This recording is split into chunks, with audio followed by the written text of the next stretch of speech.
నమస్తే అండి. నేను రత్నపిల్ల. బడుగు బలహీన వర్గాలకి ఆశాజ్యోతి ఆయన. అలాగే అంటరానితనాన్ని నిర్మూలించిన మహానుభావుడు. తన జీవితాన్నే దాని కోసం త్యాగం చేసిన మానవతావాది. అణగారిన వర్గాలకి విద్య ఎప్పుడైతే ఉంటుందో అప్పుడే గొప్పవాళ్ళు అయితారు అని చెప్పిన మహానుభావుడు. మన సమాజానికి నిత్య స్ఫూర్తిని ఇచ్చిన వ్యక్తి, మన ఉద్యమాల్ని నడిపించిన మార్గదర్శి ఆయనే మహాత్మా జ్యోతిరావు ఫులే.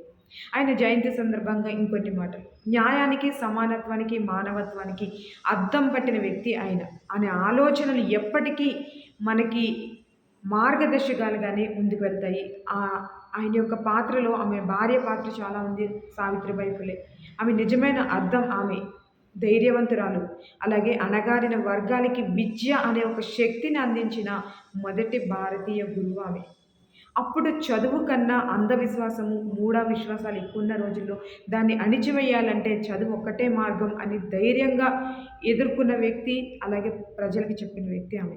పాఠశాలకు వెళ్ళిన ప్రతిరోజు సావిత్రిబాయి మీద ఒక కొత్త పుస్తకమే రాయొచ్చు. ఎందుకంటే అలాంటి అవమానాలు, రాళ్ళ దెబ్బలు, బురద జల్లులు, అలాగే పేడ కల్లాపులు ఇవన్నీ ఉన్నా గానీ ఆమె మనసులో ఒకటే, మంచి చేయాలి. మహిళల విద్యను అందించాలి, బాలలకి రక్షణ అందించాలి, హక్కులని వాళ్ళకి అందించాలి, వితంతువులకి పునర్వివాహం చేయాలి. ఇవి ఆమె లక్ష్యం. ఆమె చూపిన మార్గం, ఆమె ఆ లక్ష్యమే ఆమెను ముందుకు తీసుకెళ్ళింది. అలాగే ఆయనకి సహచరునిగా అన్ని విధాలుగా మూలస్తంభంగా నిలబడింది. సో ఆయన దేశంలో, మన దేశంలో విద్యా హక్కు అనే భావన ఇవాళ అందరికీ కలుగుతుంది, చేరుతుంది అంటే వాళ్ళు వేసిన ఒక పునాది అనే మనం చెప్పుకోవచ్చు.